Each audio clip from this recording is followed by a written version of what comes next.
ફરિયાદ દાખલ થઈ છે। માધવપુરા પોલીસ મથકમાં એક ફરિયાદ નોંધાઈ, જેમાં શાહપુરમાં એએમસીનું શૌચાલય તોડી પડાયું હતું। ભાજપના નેતાના સંબંધીની દુકાન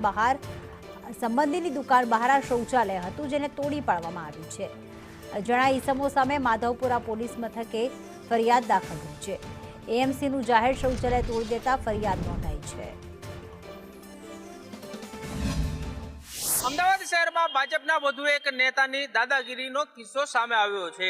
આજે જગ્યા દેખાઈ રહી છે ને આ જગ્યાએ પહેલા શૌચાલય હતું। વધુ એક ભાજપના નેતાએ અહીં શૌચાલય તોડી પાડ્યું હોવાનો કિસ્સો જે છે તે સામે આવ્યો છે।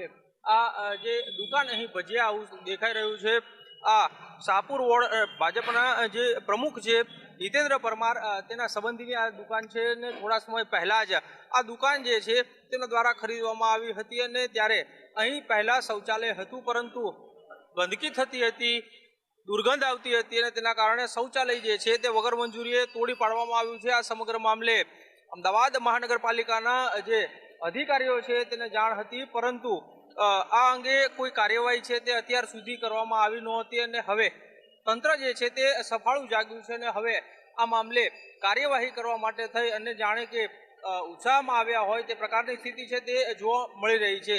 તો બીજી તરફ આ દુકાન છે તેને સીલ નથી કરવામાં આવી, ના તો નોટિસ ફટકારવામાં આવી છે કે ના તો કોઈ દંડનીય કામગીરી તેની વિરુદ્ધ કરવામાં આવી છે। ત્યારે વધુ એક આ પ્રકારનો કિસ્સો જે છે તે સામે આવતા ભાજપના નેતાઓની દાદાગીરી કેટલી હદે વધી ગઈ છે તે સામે આવી રહ્યું છે। કેમેરામેન નિલેશ પટેલ સાથે કશ્યપ જોશી, સંદેશ ન્યૂઝ, અમદાવાદ। અમદાવાદના રાયપુરમાં મસ્ત